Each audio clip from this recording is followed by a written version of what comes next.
On est en direct. Hein. C'est parti. François Cadeau, bonjour. Bonjour. François Cadeau, vous êtes de Logo Sapiens, vous êtes le fondateur. Et oui. Donc nous sommes sur Educatis, le salon de technologie en éducation. Et vous allez nous présenter quelques petites nouveautés. Eh bien oui, cette année, à Logo Sapiens, on a 4 nouveautés qu'on va présenter justement ces 3 jours.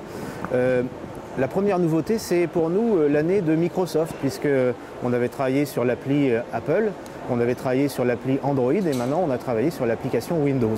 Donc ça, c'est l'année pour nous de présenter la nouvelle application WIZBI pour Windows.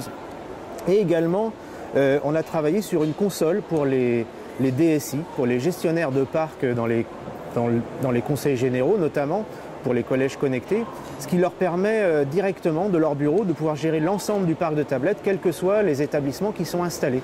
Donc c'est ce qu'on appelle un MDM, Mobile Device Management, en quelque sorte.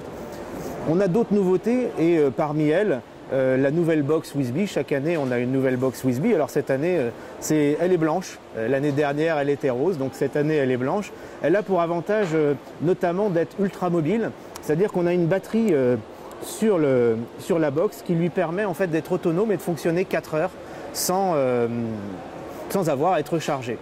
Et je pense que la plus grande nouveauté cette année, c'est un site internet, c'est un portail qui s'appelle le WTC, le WIZBI Training Center, et qui permet gratuitement aux enseignants de venir s'entraîner et de, s'approprier les outils numériques tranquillement, chez eux, à la maison, à partir d'un site qui est accessible pour eux juste par une inscription gratuite. Voilà.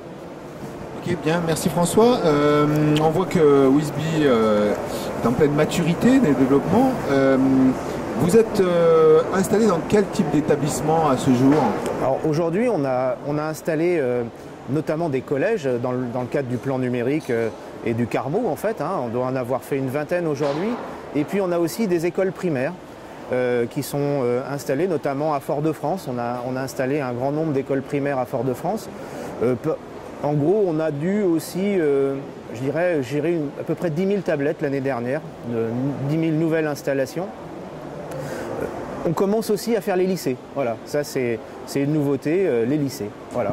Votre constat sur les usages en France aujourd'hui, dans les établissements? Je dirais que c'est assez variable, ça dépend des endroits. Moi je trouve qu'il y a pas mal d'usages à se mettre en place. Et puis, pour une fois, on commence à mettre en place des usages progressivement. C'est-à-dire qu'on essaie de faire des choses simples au départ et puis après on complique au fur et à mesure. Et je pense que les gens ont pris ce rythme-là et je pense que c'est une bonne chose parce que ça permet à chacun d'aller à son rythme et de garantir aussi qu'il n'y a pas que les geeks qui y vont, c'est bien l'ensemble de la communauté des enseignants et qui prend part à tout ça et d'y aller progressivement, même des fois si c'est assez modeste avec des usages assez simples, des images qu'on transfère, des films. Bon, au final, c'est des premiers pas et c'est des premiers pas qui permettent d'aller loin par la suite. Merci.